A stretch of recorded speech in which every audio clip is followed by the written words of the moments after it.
Hey, Lulu here. This week, we are bringing back an episode full of intrepid humans trying to access places that are off limits, trying to solve the unsolvable, know the unknowable, see the unseeable. I can't say much more than that without giving everything away, so I'm just going to buckle you into a time machine and beam you back to 2014, right into the studio with then host Jad Abumrad and producer Tim Howard. Here we go. Yeah, wait, you're listening? Okay. All right. Okay. All right. You're listening to Radiolab. Radiolab. From WNYC. See? Yeah. Rewind. Batting first, producer Tim Howard. Cool. Wait, I'm just going to get my level here. Da-da-ba-ba-da-ba-ba-do. It is such a beautiful day. Beautiful. I think it's got to be like 75 degrees out or something. Sunny. This is Patrick Purdon. He's a professor in anesthesia at Harvard Medical School and works at Mass General Hospital. You want to just tell me where we are? Yeah. We're standing right now in front of the Bullfinch building. And I went up to talk to him because in that building... This is the one with the etherdome? Etherdome is inside this building. Is the story of the day that you could say humanity emerged from the Dark Ages. Oh, you laugh now. Just wait. Okay, here we go. It's on the fourth floor. It's on the fourth floor of this building. We headed in, up 3 flights of stairs, into this room. What a cool room. Oh, my God. Is this like, how would you describe it? It's like a mini amphitheater, right? It's also got this awesome dome. It's this beautiful domed room with light streaming down from above. Like the acoustics in here are crazy. It must have been terrifying, though, if you actually heard somebody screaming. I mean, it's so resonant in here. The screams would have been deafening and absolutely would have been terrifying. What is this place? Well, this was an operating room. Oh. And back in the 1800s, when this room was really in use, being in an operation was so painful. It was often permanently damaging to a patient's emotional state. This is Julie. I'm Julie Fenster. I write about American history. She wrote a book called Ether Day, which goes into a lot of detail about the dark, dark days of surgery in the early 1800s. Back then, during surgery, there were no painkillers, and patients were awake. Probably more awake than they'd ever been in their whole lives. Some of the patients remembered the sound of their limb dropping to the ground, or the saw going through their sinew and bones. The smell of their own body being cut into. Usually a surgeon would employ 6 burly men to hold a patient down. And instead of having an operation, some people committed suicide before they would face going into an operating room, which were usually located on the top floor of a hospital, in part because the hospital really didn't do itself a lot of good to have the screams heard by passersby. This is such a cool room. Here we are at the top of the etherdome. But then, everything changes. October 16th, 1846. It's a Friday morning. I assume the room is full? The room is absolutely full. The students were all lined up to watch. Crowded in the bleachers because they'd heard something big was going to go down. And right there in the middle of the room is... the most esteemed surgeon in America, Dr. John Warren. About to do an operation. He brought in a patient who needed a tumor taken out of his neck, and he was just about to slice into the guy. Just about to start the surgery. When this mustachioed fellow bursts in, a dentist. William T.G. Morton. And he basically said to Warren something that must have sounded completely nuts. I can erase that man's pain.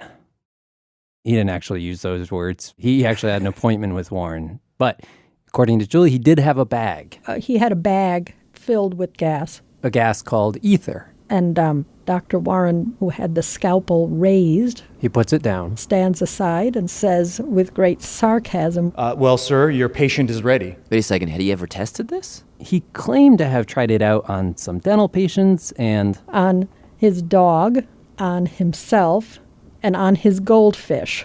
Nice. So Morton gets to work. Morton sets up his gear, fills up the inhaler. puts it up to the guy's face. And actually, because the valve system had just been constructed and he hadn't tested it, he actually literally had to manually operate the valves with every inhale and exhale of the patient. So he administers the ether using this inhaler. After about 3 or 4 minutes, the patient becomes unconscious. And just at that moment, Morton turns to Warren and says, "Your patient, sir." Dr. Warren brings the scalpel down to the patient's neck and cuts. And really, for the first time in that room, you could hear the scalpel. You could hear the breathing. The silence was far more deafening than all the screams that had ever been heard in that operating theater. No squirming, no moving, no bulging eyes, no clenched fists. It must have felt like a miracle.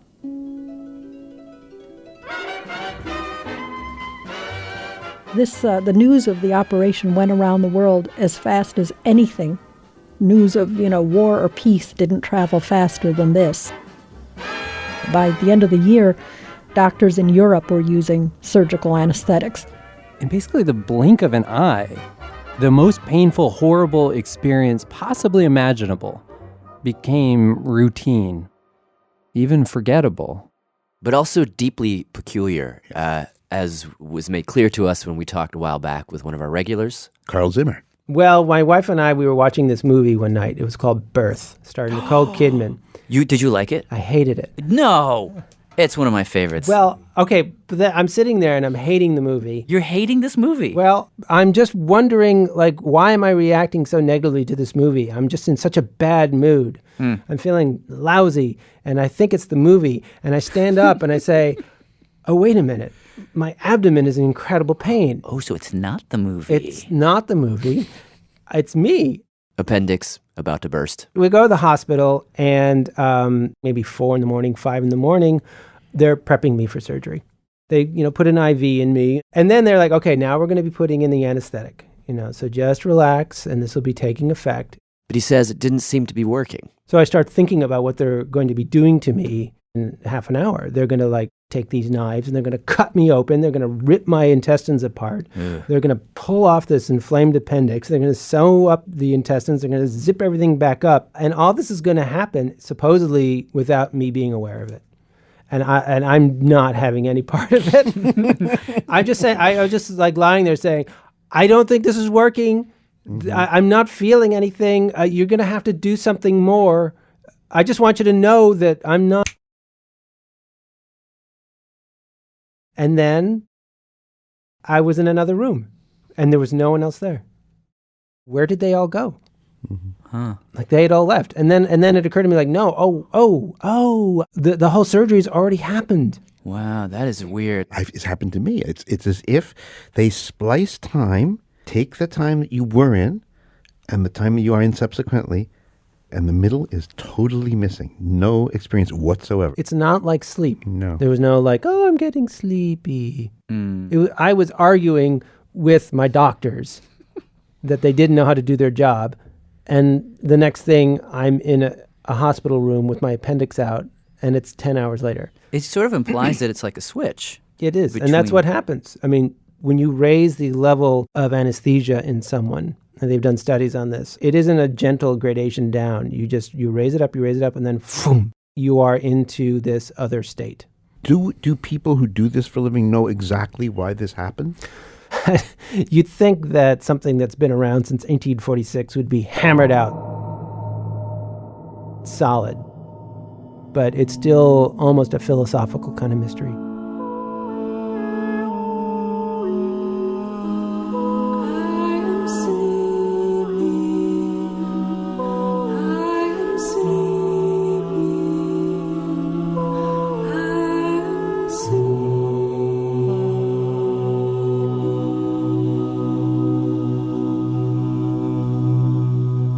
There's a term for this in physics. It's called a black box. It refers to a system where you can see what goes in, you can see that something different comes out. And you wonder, what happened there in the middle? But you can't see it.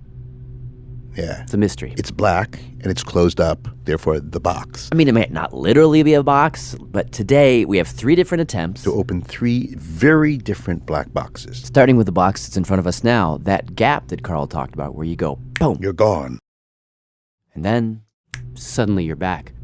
What happens in that gap? That's what's crazy. It's been almost 170 years since William Morton did his thing in front of those med students, and we've moved way beyond ether. So here we got propofol, we got sevoflurane, dexmedetomidine, ketamine. We've got all these new drugs, but we still don't know exactly how they work, which for Patrick is a very practical problem. It's very difficult actually to figure out when people, aren't conscious, because they can always be internally conscious to some degree, right?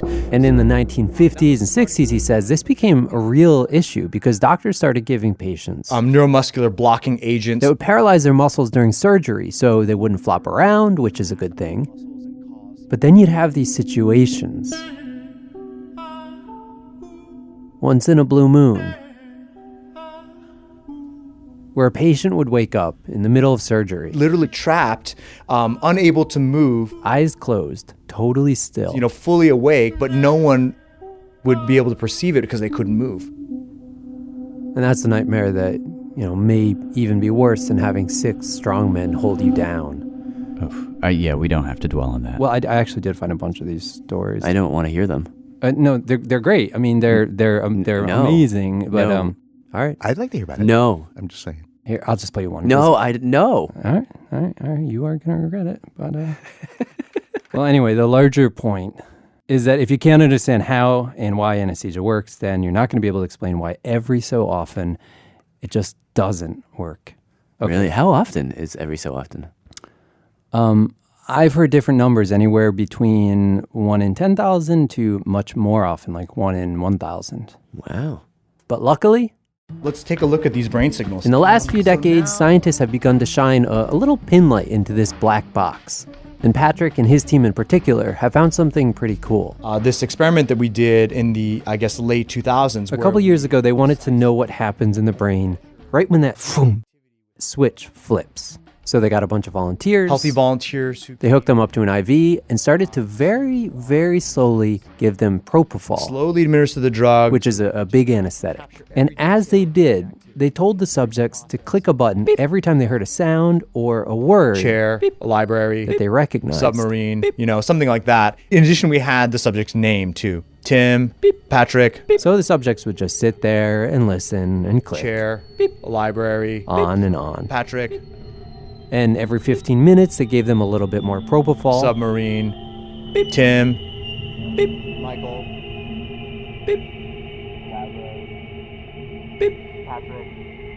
until eventually, they just stopped responding altogether. they're just out cold. Now, throughout this whole time, Patrick and his team were measuring the brain waves of the subjects. That's the key. And he says what they saw right at the moment that switch flipped. Right at the moment of loss of consciousness. There was just one really, really clear motif that appeared. They saw this wave of electricity sweeping across the brain. This really low frequency oscillation, about 1 cycle per second or less.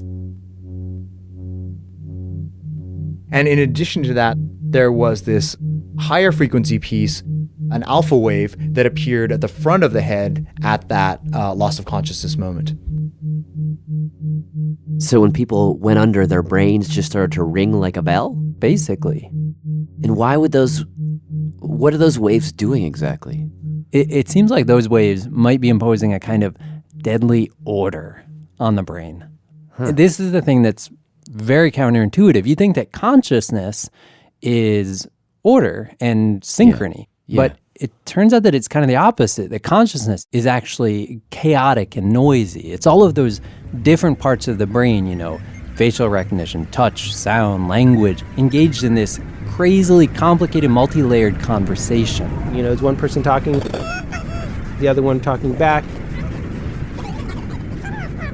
This is Carl Zimmer again, and he says one of the hallmarks of the conscious brain is that you see a kind of conversational logic, a back and forth between the different parts. Yeah, my turn, your turn, my turn, your turn. The things you're seeing create signals in the back of your head.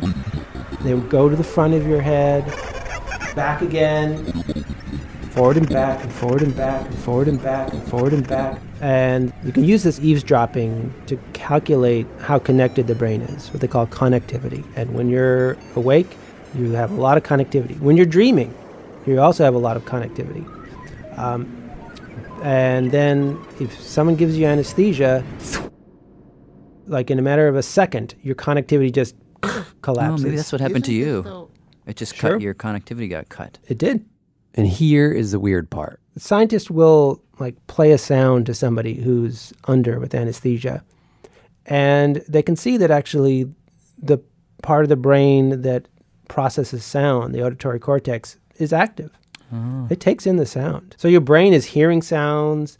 That's spooky. Yeah. So what could be happening is that when you're under anesthesia, all the different parts of your brain, to some degree, they could be awake. It's not your brain is just stopping.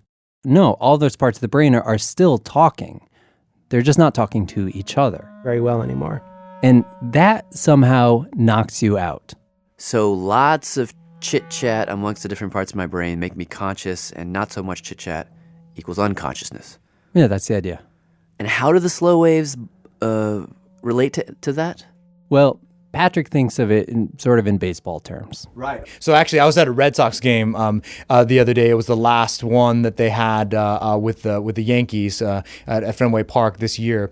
And at some point, the wave started. So some part of the stadium decided to go into the wave. And here you go. The wave's coming around, and you're watching it, and it keeps coming around and coming around.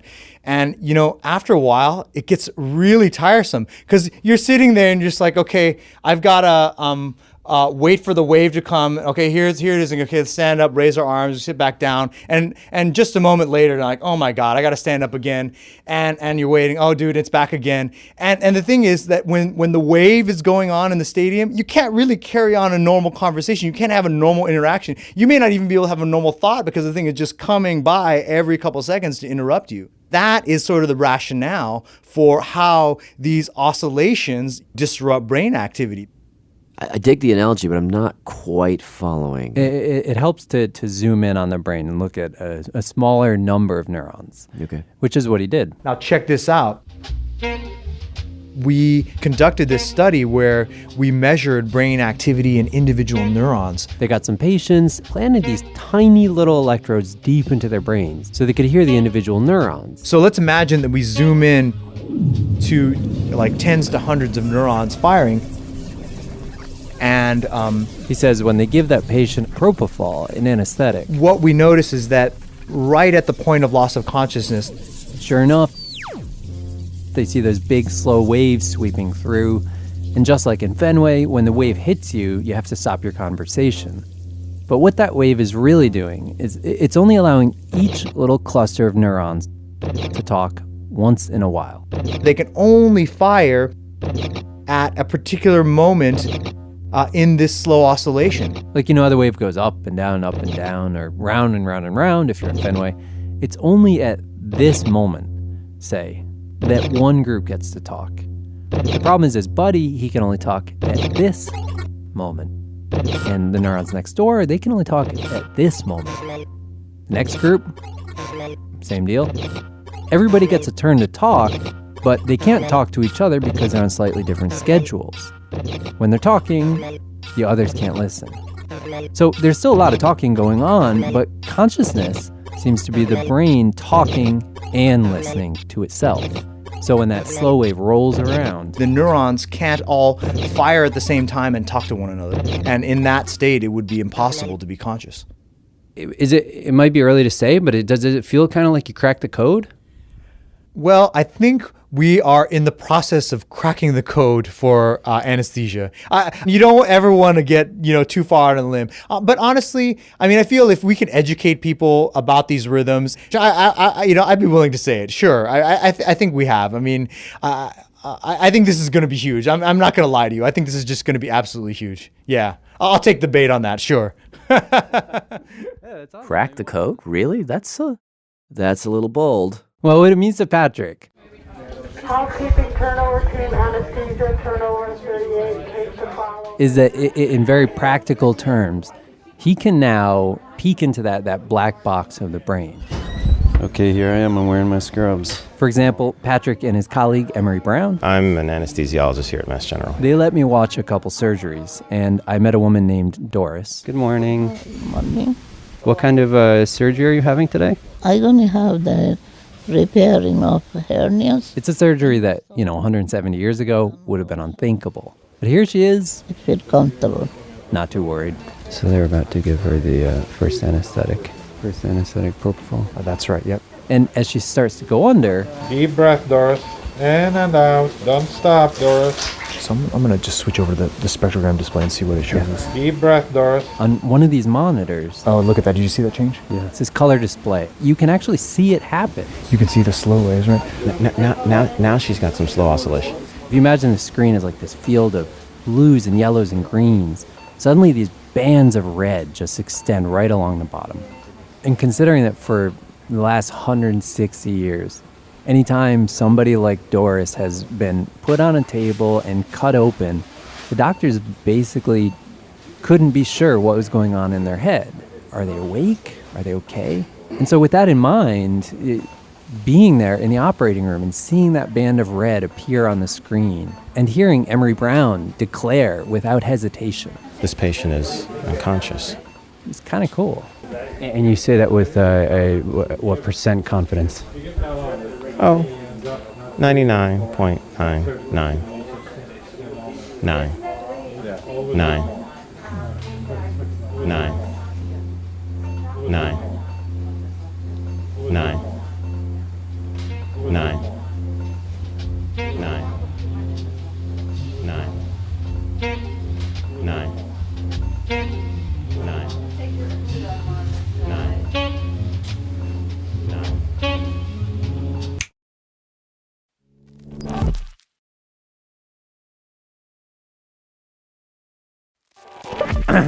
Okay, I'll do that. Okay, let me do it one more time. 3, 2, 1. This is Tim Howard, and today on Radiolab, we've been talking about black boxes. And the next story started with a radio piece that I heard at the Third Coast International Audio Festival. There were a lot of incredible stories, but there was this one called Keep Them Guessing that I just loved, and I couldn't get it out of my head. So I sat Chad and Robert down in our little black box of a studio. Okay, wait. ISDN-D. Look, Tim Howard, I'm not sure I like your tone, okay? And I connected them with the guy who made the piece. Hello? I hear the sound of what sounds like another room. Does this sound like me now? Oh! His name is Jesse Cox. Wow, you sound so close because you're so far away. He's actually in Australia. Where everybody is, because they're upside down from the rest of us, they are very, very likely to fall into the sky. You have us Australians worked out down to a T, Robert. I'm gripping on with my hands to the table as we speak. Oh, good. Okay, just to start, maybe just introduce us to your grandparents. Who are they? Well, my grandparents were mind readers on the radio. Really? Yeah. You're going to have to explain that. What are their names first? Leslie Pittington and Sydney Pittington. Pittington. And they had a radio show? Yeah. The show was called The Pittingtons, or The Amazing Pittingtons, and it was on the BBC radio in the 1950s. Oh.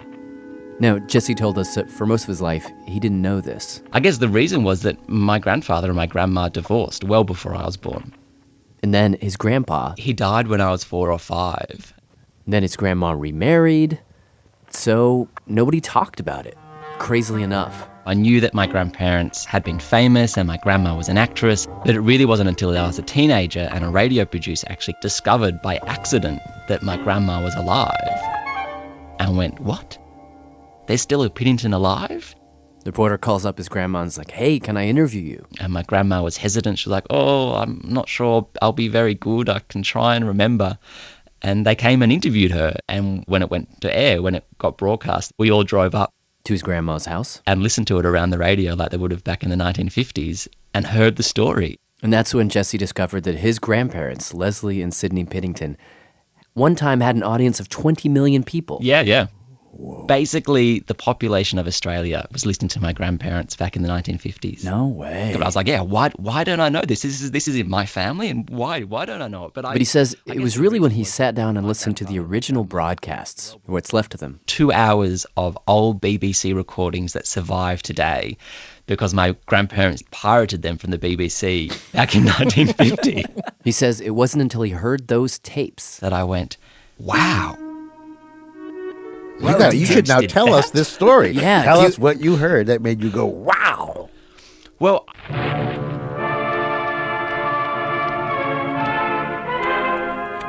you hear this very dramatic theme song, and this old BBC voice comes onto the tape and says, "Good evening, ladies and gentlemen.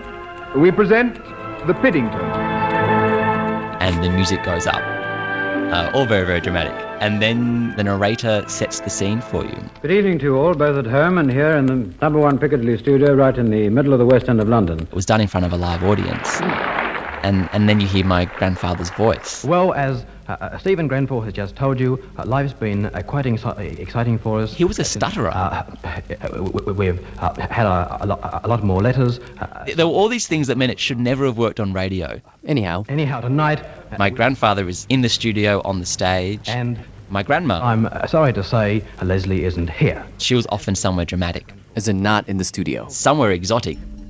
One time she was in a diving bell. Diving bell. She was underwater. At the bottom of a test tank. Whoa. One time she was in the Tower of London. Are you there, Leslie, in the tower? Yes, I'm here. Yeah. And remember, Pittington is here in the Piccadilly studio, and Leslie is in the Tower of London. So your grandpa is on stage, and your grandma, you're saying, is in a tower by phone, or? No, she's in front of a microphone. Now, this is back in the time when microphones were the size of small melons. We'll hear from them very shortly. There would be a microphone set up in the Tower of London. Connected live? Yeah. My grandfather then comes on the air and sets up a series of telepathy tests that they're going to enact. And now, down to work. I will attempt to transmit to Leslie a line of print selected from a number of books on the table here in the studio. So there was a famous one called the book test, and this is where a member of the audience would come up to the stage and there'd be a pile of books, and they'd randomly pick up a book, randomly open to a page, and point to a line. Would you read out the line to the listening audience? The line selected is, "Be abandoned, as the electricians said that they would have no current." Now, completely random bit of text selected out of a stack of books. After the text had been chosen, and only then, I shall now call in the Tower of London. They would connect to his grandma Leslie. In just a moment, at the sound of the gong, I want your complete silence, your sympathy, and your cooperation. Now concentrate on the line while I attempt to transmit it to Leslie. And a gong would sound, and he'd kind of very dramatically furrow his brow. And the next thing you heard was... Men. My grandmother. Men. Light. This sort of frail, gentle voice. And she'd start to unpick what was being transmitted to her. Something to do... An electrician. Something about light and electricians. Remember that line again was? Be abandoned, as the electricians said that they would have no current. Will you concentrate on the word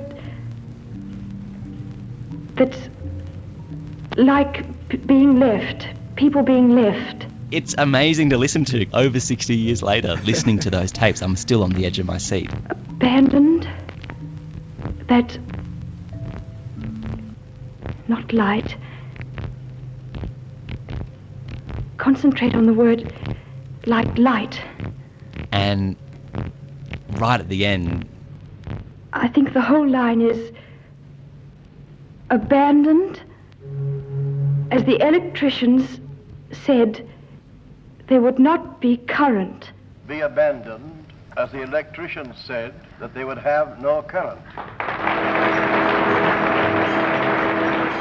Almost every time it would be 100% correct. Truly remarkable broadcast.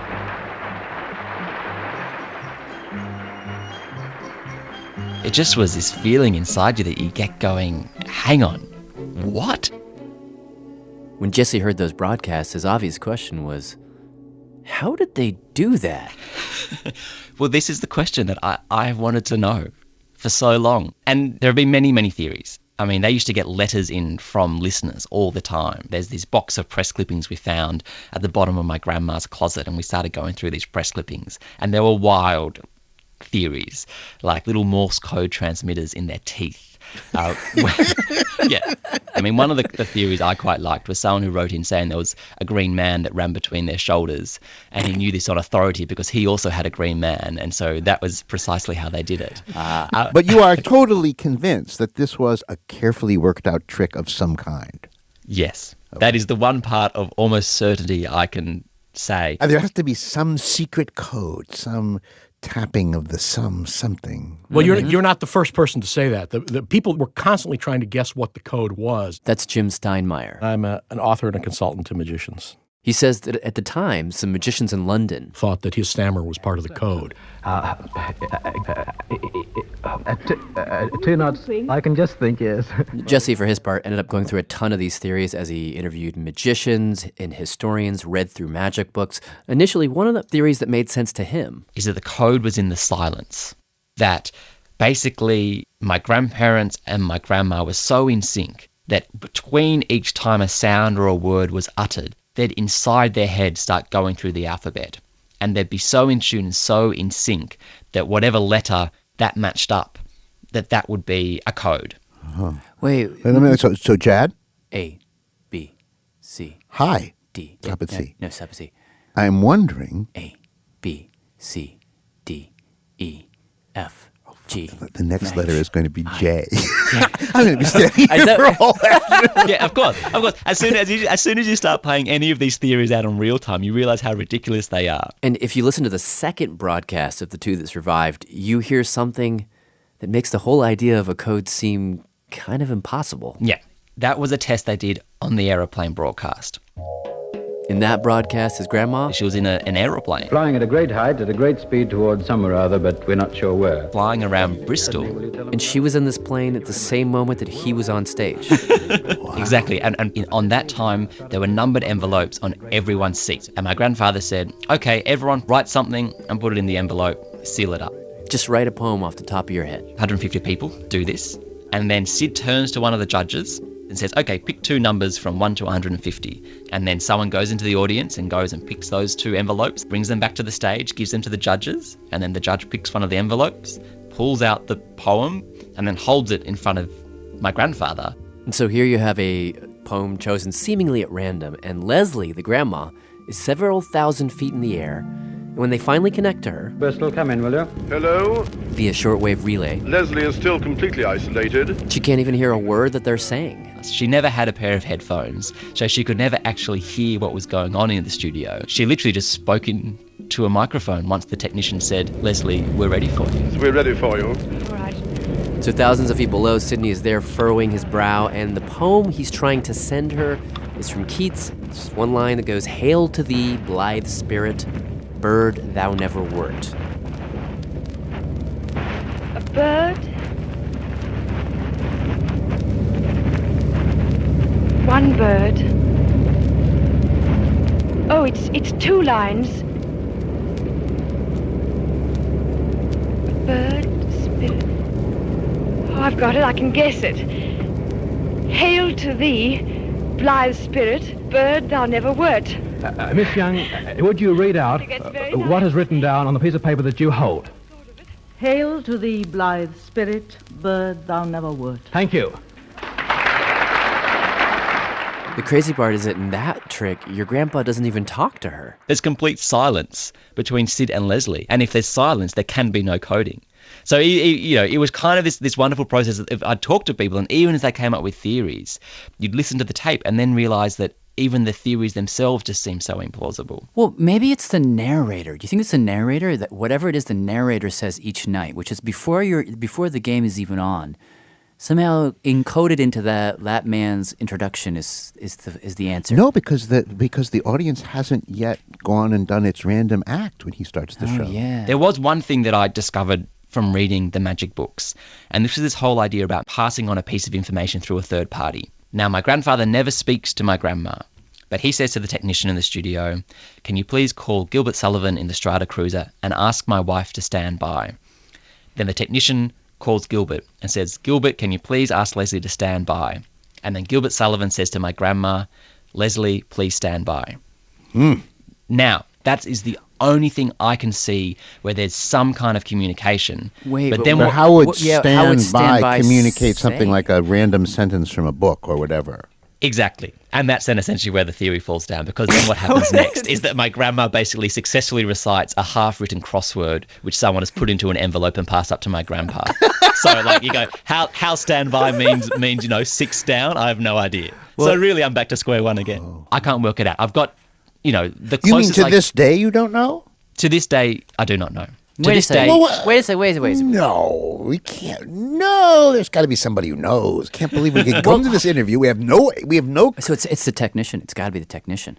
You got to get to the technician because the technician is looking at her and he's doing something. Or the pilot. And all they have to do is move their lips. There's something is happening with that man's eyebrows. And that's the code. It's the eyebrows. I feel like I'm just listening to this, like what's been going on in my head for about 10, 12 years.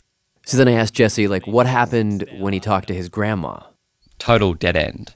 What do you mean total dead end? You mean like... Growing up, around, once we discovered this story, around the dinner table when we visited her, it would always be, but why don't you tell us? Why can't you tell us? We're family. Surely you can tell us. And she would fob us off and just say, "You are the judge."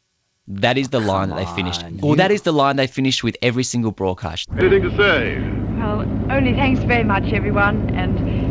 You're the judge. Well, I think well, all right. I'm baffled. Now back to Sidney Pittington in Piccadilly. She won't even give me the satisfaction of saying, "Yes, it was a trick." She won't even say that. Clearly, you aren't the favorite grandchild. There was probably another. You have a cousin or a sibling whom she really adored, and one day, without your knowing it, she whispered the secret to her. No. What about to her son, your father? What did she tell? Did she tell your dad? She told my dad something. What did she tell him? I have no idea. He will not even admit being told something. If she slipped up... This is Jesse's dad. And I'm not even sure that she did slip up. But how to finish that sentence? And I had grilled my dad. I just understand why you can't say, yes, Leslie did tell me something. I'm not going to tell you, but yes, she did actually tell me something. If my mum entrusted me with something all those years ago, then I will keep that trust. Why? Because I believe in keeping trust. My dad won't tell my mum. They've been together for over 30 years. You'll just have to continue not knowing.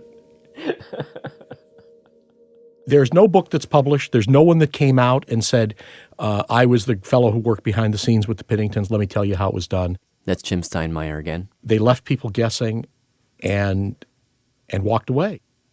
Well, the thing that got me is when I was talking to magicians and they said, we can repeat everything that they did. Really? So they can actually do, I mean, like, you know, one of them is in a plane and another one's on the... Apparently. But they still themselves don't know 100% for sure how my grandparents did it. If we could figure this out, or would you want... It sounds like you would want to know the answer. I'm not so sure anymore. Really? We all say we want to know and we all go completely crazy and mad. But I feel like this story wouldn't have lasted for 60 years. It wouldn't still captivate people today if they'd told people, if they hadn't kept to their line, "You are the judge." I kind of feel like that's almost the greater magic than whatever magic they were doing in the I just studio. feel like this is a black box that we can shine a light into it and go, okay, check that one off the list. Now we can go to the other ones. Well, this is the cool thing. Now, if we can't figure it out, then you will be very happy with our program. If we can figure it out, we will call you and say, do not listen to this show because it will deeply disappoint you. Well, I mean, the thing I think for me that made me come to peace with not finding out and not knowing the answer was that a lot of the interviews I did with my grandma were from a few years ago, and she actually isn't very well. She has dementia and she's been sick the past couple of years. And so she physically can't tell it anymore. And yeah, for me, there is something about, you know, I visit my grandma now and you go, she was amazing. Not only did she make this incredible program with my grandfather that had 20 million people listen to them, which is just incredible when you think of the 1950s. They've managed to What happened? Hey, no, Jesse. Come back. No. We just went, it was straight on the hour. It's exactly 9 seconds ago was the hour. Oh, mother. His cell phone. I'm just going to call him. Yeah. Hello. Hello. Yeah, hi. Your booking ran out just a minute ago. Yeah, yes, we noticed. Yeah, I think we'll probably need to use the phone because that booth now needs to be used. Sorry. Okay. So we called Jesse back, and while we didn't drag him back into the studio, actually we couldn't, he did send us this tape. Now, you've held on to this secret for so many years. Why haven't you wanted to reveal it to anybody? I think the reason I haven't ever wanted to reveal the secret is because it's a wonderful mystery. And I like to think that after I've died, people will still say, how did they do it? Was it or wasn't it? It just tickles me to think of that. A lot of secrets, magic secrets, they get passed down from generations and they get re-performed over and over again. I guess that very much becomes a part of that family. Now, as a performer myself, if I wanted to bring back the Pittingtons, would you feel like you could hand down this magic trick to your grandson to carry it on? Of course, if I had a grandson who wanted to carry it on, I'd have enormous difficulty telling him how to. I don't think it'd be possible, because there's an awful lot that I wouldn't be able to tell him. What do you mean you wouldn't be able to tell that grandson? It's hard to explain why I wouldn't be able to. It's just that I wouldn't be able to. That's all I can say about that. Our sincere thanks to Jesse Cox for so graciously allowing us to air that story. And also thank you to ABC National Radio's 360 Documentaries, who produced the story with him. It's called Keep Them Guessing, and we've linked to the original story on our website, radiolab.org. And we'd also like to take a moment here not only to thank Jesse for his amazing story, but to honor his memory. Jesse passed away very unexpectedly in 2017, caught all of us off guard, and he is incredibly, incredibly missed. So, well, I don't think it's actually time for us to end this, because I didn't tell you this. We were so interested in trying to figure out how they did that trick that Soren and I, because we just wanted to find out, like, did somebody know how they did it? So we called this guy. Who ruined everything. This is Penn Jillette, who you probably know from Penn and Teller, famous for doing magic tricks and then telling you how they're done. Now, I don't really know what I was expecting when we called him. I guess I was thinking he would know what they did, but he wouldn't choose to tell us. I didn't know. But when we called him and we played him the story, as soon as he heard it, he said, "Oh, it's a book test, right? It's a book test. It's an envelope switch." A what? And there are, 3 or 4 ways to do them. What did he say? He said basically, I can tell you how they did it. Yeah. Or how they might have done it. But you are not going to like it. There you go. The only secret in magic, there's only one, and that is that the secret must be ugly. You cannot have a beautiful secret. A beautiful secret's the kind of thing that's short and sweet, like, he folded the hat twice. Or there's mirrors under that table. When you hear it, it's like, oh, of course, that's what they would do. And you love finding it out. Then you will whisper it to the person next to you. So in magic, what you want is an idea that is not beautiful. So what he told us is a magic trick that stays secret is one that's so boring to tell, you don't want to tell it, and you don't even want to hear it. If I have to say, he's lying about this, and there's gaffer's tape over behind there, and they're not actually telling you the exact truth here, and it gets so you don't get an aha. One of the strongest feelings you can get in life, one of the most rewarding feelings, is the feeling of an aha. Yes. I finally understand. If you don't have a wonderful aha, people won't figure it out. So I can tell you easily how they did that trick, but you will not get an aha. Basically, he said the true answer to this one is going to kill your joy. Yeah, it's ugly. So did he tell you what they did? Yeah.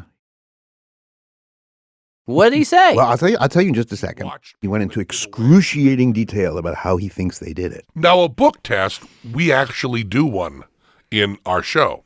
But the more important thing, he was so right. Once we heard the explanation and the details and all, we were both like, yeah. All right, well. This is like a kiss with a poison dart in it. I love how much I bumped your shit. As you can hear, he knew exactly what he was doing with us. And in a way, he's asking us a deeper and more philosophical question. I've done this to you.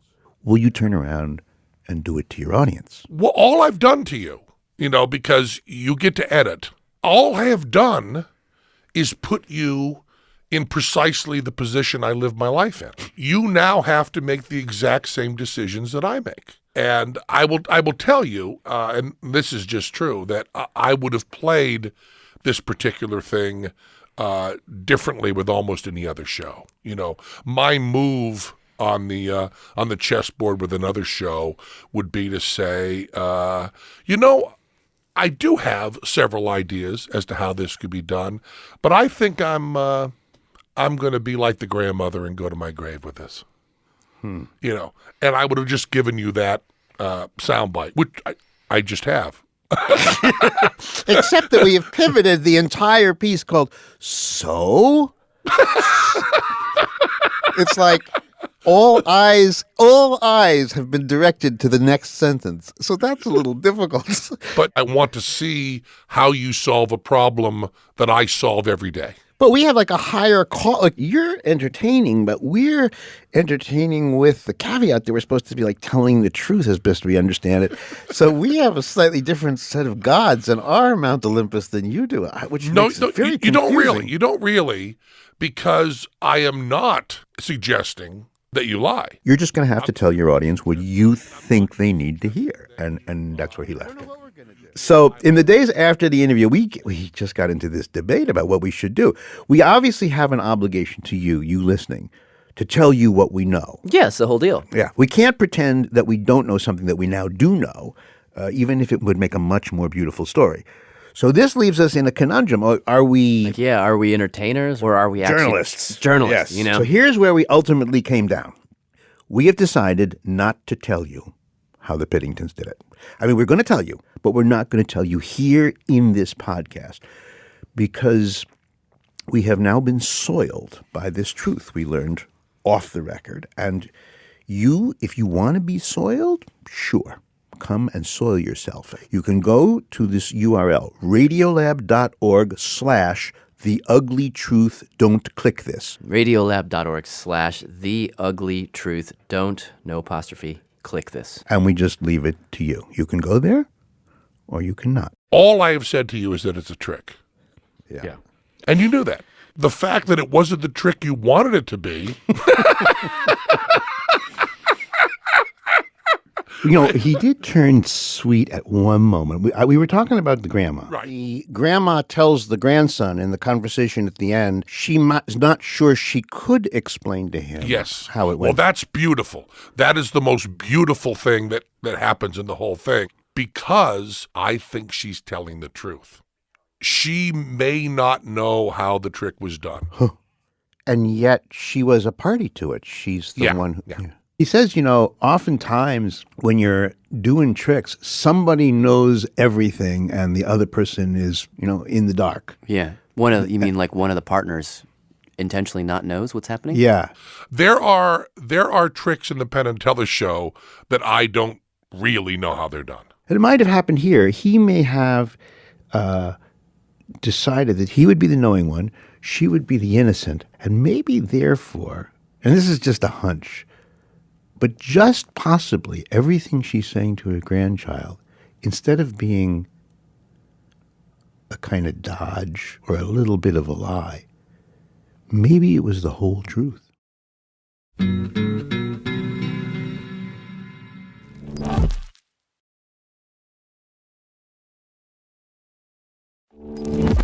Hey, I'm Jad Abumrad. I'm Robert Krulwich. This is Radiolab, and today? Today we are doing our Black Box Hour. Yeah, and a black box is, it's a thing, it's a box that something goes in, you can see what that is. Something comes out, which is different, and you can see that. But you do not know what's going on in the middle. It's a mystery. I love it. Shall we go inside? Of course.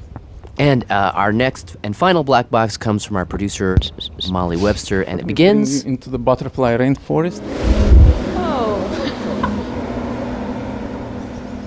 So that you can see the butterflies that are flying, in fact. So, a few days ago, I was in Gainesville, Florida, at the Florida Museum of Natural History, where they have a rainforest. It's, about 3 stories tall? It's like got a top that's all wrapped in a net, and then it was covered in butterflies. Oh my gosh, there's so many. Thousands. Yes, so these are Heliconias butterflies. That's Andrei Surikov. I started looking at butterflies when I was 6 years old, and I have never grew up. He was my guide. And here, under this leaf, you can see an owl butterfly. Wow.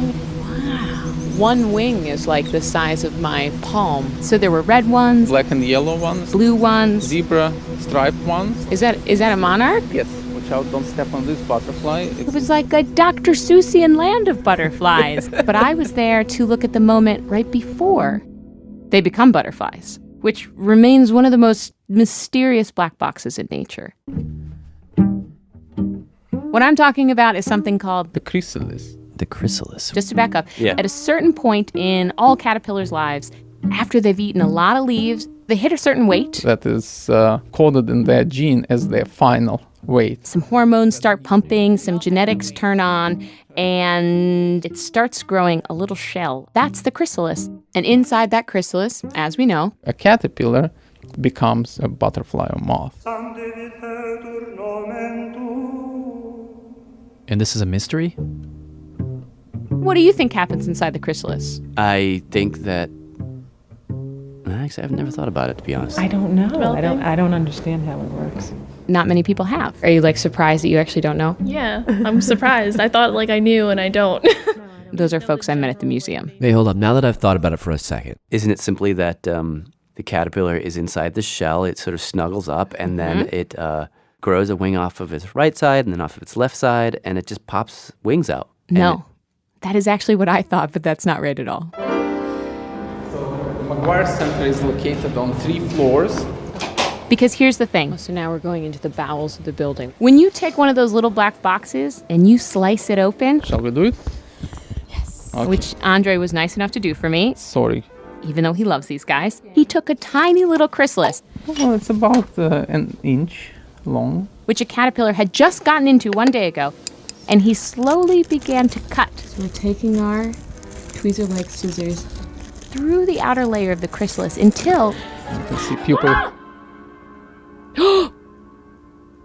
Oh. What? Oh my gosh. What? No, it was there was no caterpillar there. What do you mean? There was no head, there were no legs, there was no antenna, no spiky spine. It's like a pale white yellow. It's very liquidy. What was there then? Basically just goo. It's just like a runny goopy goo. It looks like snot. All you had to do is give it a little squeeze and then just went, oh! It just whoosh, exploded it. He exploded it. I think he looked shocked too. Wait, I don't understand. Where did the caterpillar go? It seems like once the caterpillar gets into its shell, it sort of just melts. Its head, legs, antenna, abdomen, they all just dissolve.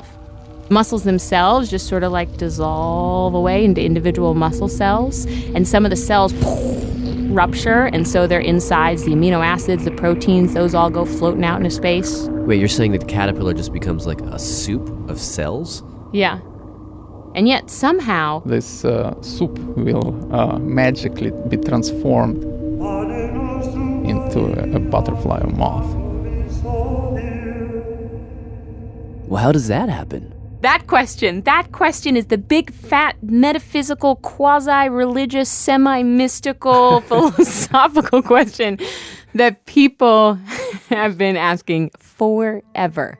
Yeah, so one of the big arguments that was taking place. This is Matthew Cobb. He's a biologist and a historian, and he says back in the 1600s, when naturalists saw that goo, they just thought, oh, well, clearly what's happening is that the caterpillar goes into the chrysalis, and then it actually dies.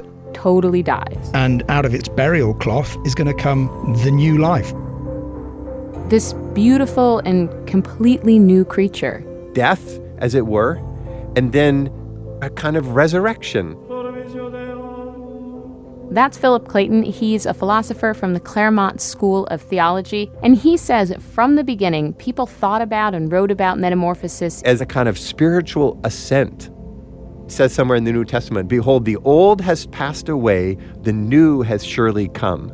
Basically, people saw the caterpillar as a symbol of our lowly, earthbound, lazy bodies, right? And then the butterfly was sort of casting away all of that, and it represented our soul up in heaven, sort of in its most perfect form. Never mind that butterflies actually like to eat feces and urine and other unappetizing substances. According to Andre. Sounds tasty. Never mind that. The metaphor is like inspiring at some level, right? Because you think, oh, I'm going to just become a more perfect version of myself, right? Yeah. But then the converse side of that is you cut open a chrysalis and it looks like a whole bunch of goo, and you think, that is a hell of a lot of change. So the thing is that this transformation, either of the butterfly or of my soul, seems so dramatic, so miraculous, that it made some people think like, geez, if you're going to go to heaven in the process transform that much, is it even you up there? It still has to be you that makes it to heaven. You can't change too much, otherwise like someone else will be up there enjoying your afterlife. So certain memories and elements of your identity have to continue, just not all the elements. Yeah, I'm so intrigued by that, because I also think like what when you undergo such a transformation, what do they think carries through? That's a really interesting question. Cleaning out the poop and throwing away the moldy leaves, you have a lot of time to think. Which brings us to Martha Weiss. I am an associate professor of biology at Georgetown University. She got to thinking about this question in more concrete terms. Okay, so she did an experiment. What we did was we took a big green caterpillar, and we did something that was not entirely nice. She put them in a box, filled it with a nasty odor. Mm-hmm. And is the odor like an odor of a plant? Or? It's actually a plant-based odor, but it smells kind of like nail polish remover. In any case, she gassed them with this nasty smell. And then once they could smell the odor, then we gave them a zap. Is that just like a zap? Just a zip? A zap? I think 10 seconds of zap. 10 seconds. And they did this over and over. Odor, zap, odor, zap, odor. Until eventually, most of these caterpillars learn to hate the smell. Every time they get a whiff, they head in the opposite direction. Okay, so then we let them pupate. Meaning the caterpillar changes into its shell and organs dissolve, muscles melt. You get this cataclysmic, catastrophic, chaotic change.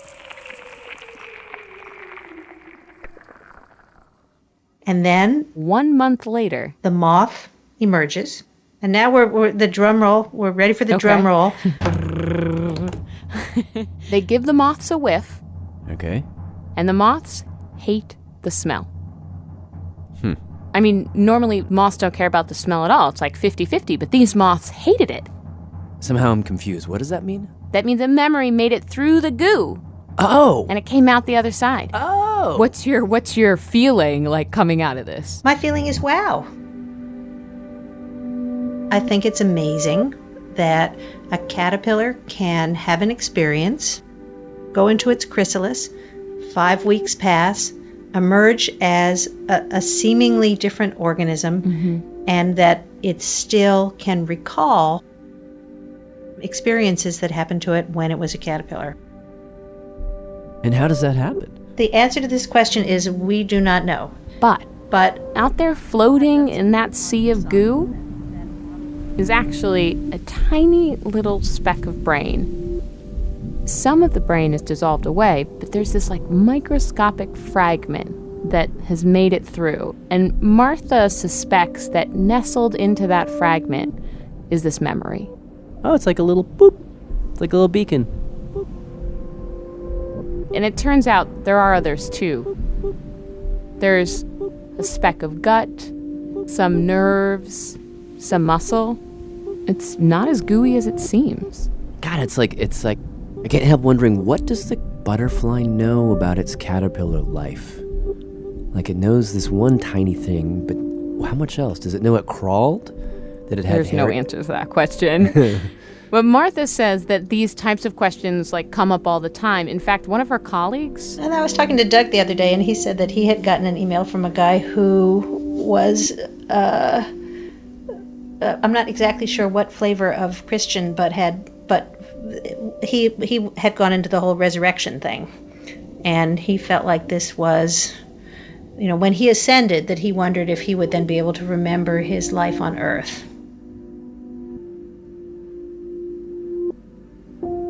Well, here's the answer. What answer? Well, the answer to the question about what carries through. The continuity question. Oh, right, yes. And memory carries through. Which is freaking cool, I gotta say. It is freaking cool, but there's a little more freaking cool. All right. And that is that there's actually a continuity, but it goes in the reverse direction. What does that even mean? Well, Matthew Cobb told me this story about this guy. This 17th century man who I had never heard of. Jan, his name's written Swammerdam, but it's probably more pronounced Schwammerdam. Schwammerdam, okay. That's Jan Swammerdam, a Dutch microscopist from the 1600s. He was definitely the first to do some very clear dissections of the chrysalis. And the caterpillar.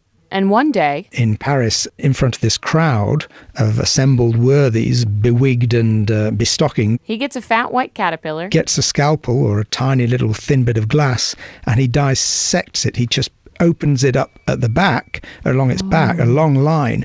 And what he sees inside, or what he can show them, is that in fact there are some of the structures of the future butterfly, its wings, its antennae, and even its legs, that are actually already formed even before pupation takes place. So you peel back the skin of a caterpillar, and beneath it you see the new creature hidden. Absolutely. There's no decay. That's so bizarre. It's like if you were to skin me and there's my 70-year-old self is inside of me or something. Wait, and the wings also survive the goo? Yeah, so it's like the caterpillar will actually start to grow little tiny adult parts that are super thin and transparent, and it just keeps them tightly rolled up and hidden up against the edges of the chrysalis, but they don't actually ever go through the goo or become the goo. What he'd then shown was, this isn't about death, this isn't about decay, this is actually about transformation. I don't know, it's kind of eerie. Like, it's not just what of me carries forward into the future, it's like, what of my future self is in me right now?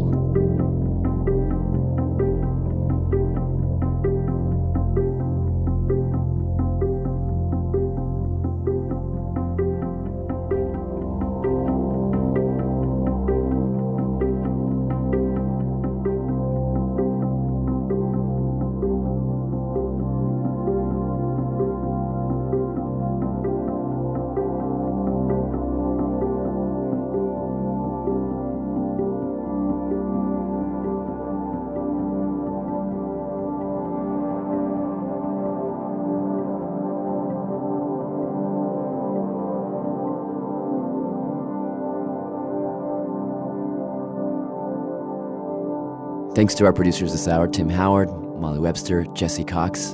And thanks to you guys for listening. Yeah. Real quick before I let you go, I wanted to tell you that we shared an amazing story on our feed about the butterfly researcher you just heard, Dr. Martha Weiss, and how she later befriended a little boy on the other side of the world who wanted to do his own caterpillar memory study. Martha's daughter is actually an audio reporter, and she captured the whole adventure on tape, which was first published in the audio magazine Signal Hill. And it was so beautiful. We featured it on our feed last year. The episode is called Caterpillar Roadshow, and you can find it on Radiolab or on signalhill.fm.